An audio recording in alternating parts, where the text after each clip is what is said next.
Assalamualaikum warahmatullahi wabarakatuh. Nama saya Tania Septiani dengan nomor NPM 112111405 dengan jurusan Manajemen S1. Di sini saya akan mempresentasikan dalam matkul Manajemen SDM, Perencanaan SDM, dan Proses Seleksi. Soal nomor 1, berapa yang dibutuhkan untuk mensortir surat sebanyak 5.000 surat jika tingkat pelayanan standar 100/4 jam? Jawabannya, yang pertama, output pekerjaan yang direncanakan 5.000 unit, waktu kerja standar per unit yaitu sama dengan 4 jam, jam yang dibutuhkan 5.000 unit dikali 4 sama dengan 20 jam. Waktu kerja produktif per pekerja yaitu 100 jumlah pekerjaan yang dibutuhkan, 20.000 dikali 100 sama dengan 200 orang. Soal nomor 2, jika Anda seorang manajer SDM pada sebuah perusahaan dan Anda harus memperkirakan bahwa karena sejumlah inovasi teknologi perusahaan, Anda harus 25% karyawan dalam kurun waktu 3 tahun ke depan. Saat ini, karyawan berjumlah 155 orang. Tindakan apa yang akan Anda ambil? Jelaskan. Yang pertama saya jawab, tindakan yang akan saya ambil adalah dengan melakukan pemutusan hubungan kerja atau PHK kepada beberapa karyawan.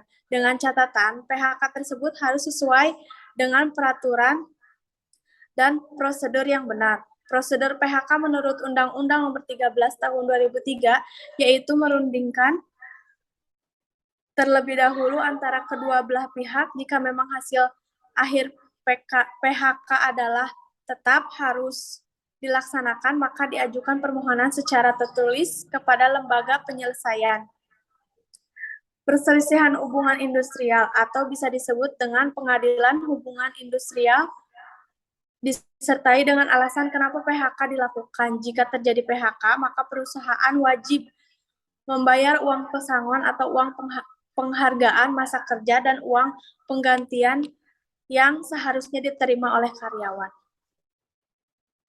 Soal nomor 3, hitung perencanaan SDM untuk menggarap sawah seluas 10 hektar bila diketahui bahwa standar waktu untuk mencangkul sawah adalah 20 dikali 4 dikali 6 jam sama dengan 480 jam per orang.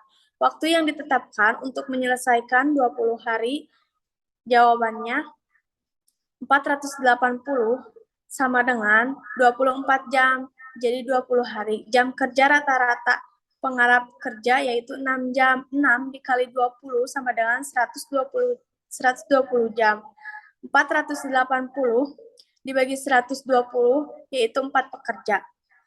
Untuk soal nomor 4, bila sebuah perusahaan membuka kantor cabang di sebuah kota yang jauh dari kantor pusat, aktivitas SDM apa saja yang harus dilakukan oleh Departemen SDM sebelum kantor cabang tersebut siap dijalankan? Jawaban yang pertama, adanya perencanaan dan analisis SDM yang sangat matang pada saat akan membuka cabang baru yang jauh dari kantor pusat. Yang kedua, membuka pengumuman lowongan pekerjaan di media sosial yang lebih banyak kalangan atau rekrutmen. Yang nomor 3, seleksi memilih kandidat mana yang baik dan pantas bekerja di perusahaan yang didirikan pada saat itu. Yang keempat, adanya training agar perusahaan tidak salah memilih kandidat pekerja dan pekerja pun bisa lebih beradaptasi kepada perusahaan.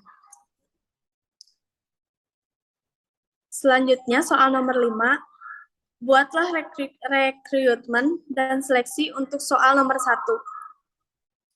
Lowongan pekerjaan sorter. Yang pertama, dibutuhkan secepatnya staf untuk mensortir surat kualifikasinya. Yang pertama itu pria atau wanita, usia minimal 20 tahun, pendidikan minimal SMA, SMK sederajat. Yang keempat, mampu bekerja sama dengan tim dan bertanggung jawab. Yang kelima, disiplin, jujur, bertanggung jawab, cekatan, dan berpakaian rapi. Apabila Anda memenuhi dengan kualifikasi di atas, kirimkan CV dan surat lamaran Anda ke email recruitment@yahoo.com. Gunakan subjek recruitment underscore sorter underscore nama underscore alamat lengkap. Seleksi yang pertama, seleksi berkas atau administrasi berkas persyaratan yang harus ada. Yang pertama itu surat lamaran, daftar riwayat hidup, surat persetujuan orang tua, fotokopi ijazah, fotokopi SKCK, fotokopi KTP, pas foto 4x6, surat keterangan sehat. Untuk psikotesnya, di sini ada 5 jenis tes psikotes yang akan dilakukan, yaitu yang pertama tes IQ, yang kedua peneralan logika dan aritmatika, yang ketiga tes Pauli, yang keempat tes psikologi draw and man, yang kelima tes draw personal preference schedule. Yang terakhir yaitu interview yang akan dilakukan oleh HRD kepada calon karyawan, yaitu mengetahui tentang wawasan yang diketahui oleh para calon karyawan tentang pekerjaan yang akan mereka lamar, dan pihak HRD akan menjelaskan tentang gaji yang akan didapat dan fasilitas apa saja yang mereka dapatkan. Yang keenam, yang terakhir, bagaimana informasi analisis jabatan dan perencanaan SDM dapat membantu pengembalian keputusan program orientasi dan penempatan. Jelaskan. Analisis dan perencanaan jabatan merupakan hal yang sangat penting dalam sebuah organisasi atau perusahaan. Dari analisis tersebut, kita akan mendapatkan persyaratan apa saja yang harus dipenuhi, di mana pekerjaan tersebut harus dilakukan dengan kapasitas personal yang disyaratkan untuk mencapai kinerja yang maksimal. Oleh karena itu, tanpa analisis dan perencanaan jabatan, semua perencanaan sumber daya manusia akan gagal total. Tidak akan diketahui secara pasti tentang kepastian dan kapabilitas dalam jabatan yang sesuai dengan keahlian serta pengalamannya. Demikian yang saya jelaskan. Mohon maaf jika ada salah-salah kata. Wabillahi taufiq wal hidayah. Wassalamualaikum warahmatullahi wabarakatuh.